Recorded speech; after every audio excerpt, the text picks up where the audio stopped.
Kanattaan seegaa waan guddaa haasa'uun danda'ama waa waraana bilisummaa Oromoo. Waa waraana bilisummaa Oromoo seenaa abaaboo yookaanis immoo seenaa waraana bilisummaa Oromoo isa waggoota dheeraa haasa'uu ta'uu barbaadus waggoota dhiyoo anuma ija keenyaan argine kan qaban keessatti hirmaanni xiqqoo tokko waa tokko dubbachuu barbaada. Waraana bilisummaa Oromoo keessattiyyuu waggoota arfan darban keessatti haalonni silaati hin eegamnee fi haalonni silaa hin yaadamne waraana bilisummaa Oromoo mudatee ture. Aggaamni hedduun fira keenyarraas, aggaamni hedduun diina keenyarraas, aggaamni hedduun biyya keessaas, aggaamni hedduun biyya alaarraas waraana bilisummaa Oromoo akkasumas waraana bilisummaa Oromoo callaa miti kaayyoo abaayoo waggoota 50 ol sabboontonni keenya uummanni Oromoo biyya keessa biyya alaa itti dararaman kan baay'ee lubbootti dhaban kan baay'ee qaama qalbiitti dhaban kaayyoon kun baduudhaaf aggaamni hedduutu aggaamame.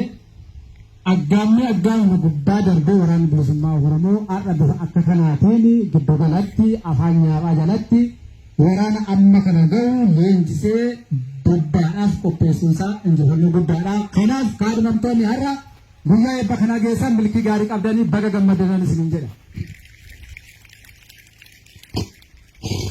Egaa kanatti dhufee uummanni har'a iddoo kanatti walitti qabamtan jirtu uummanni kun waan baay'ee dubbachuun barbaadu.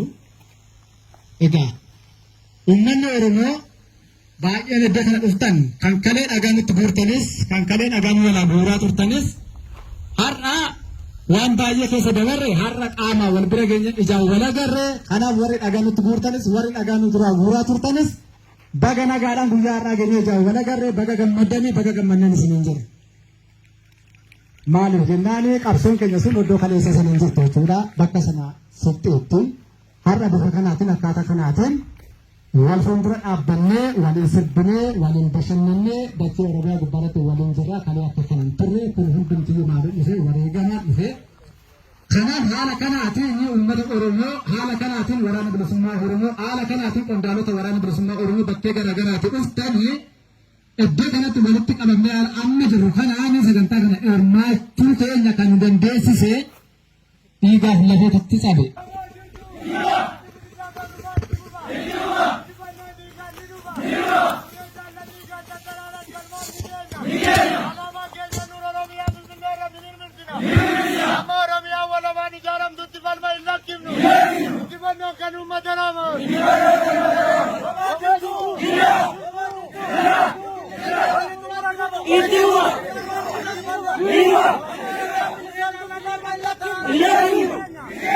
Kaayyoon kuni kan uummata Oromooti malee kan murna tokko yookanis immoo kan jarmiyaa tokko miti.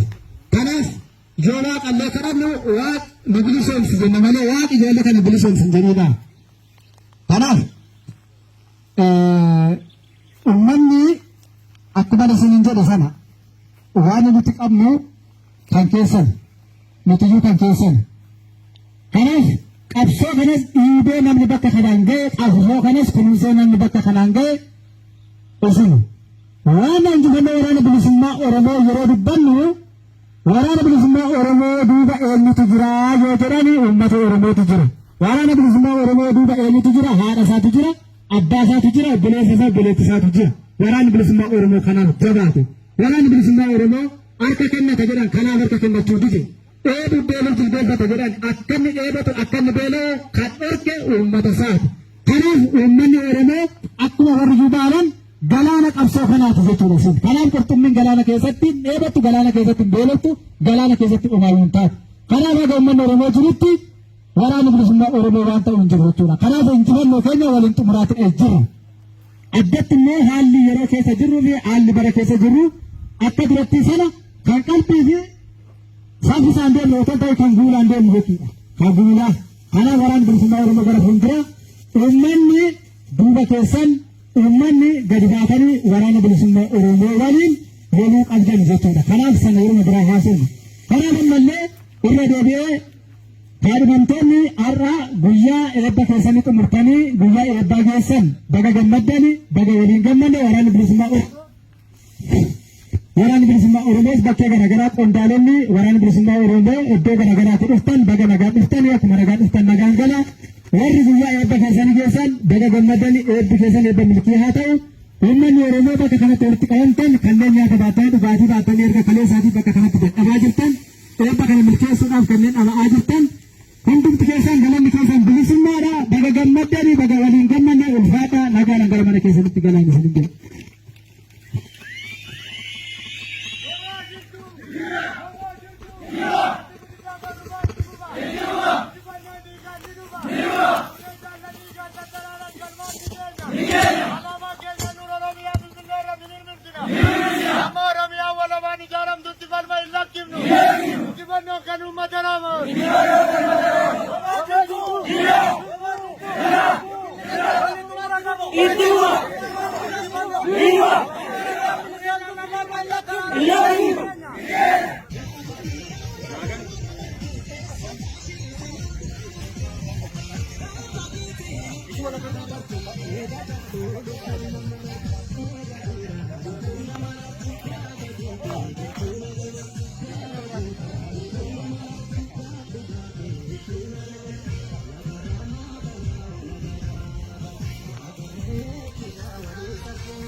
Esra marani? Esra mar.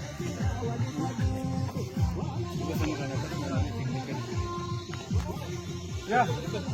Go. Ano to? Ano rawo?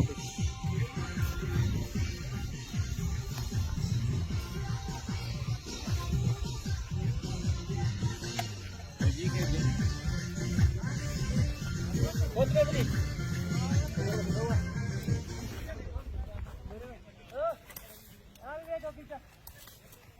Dale,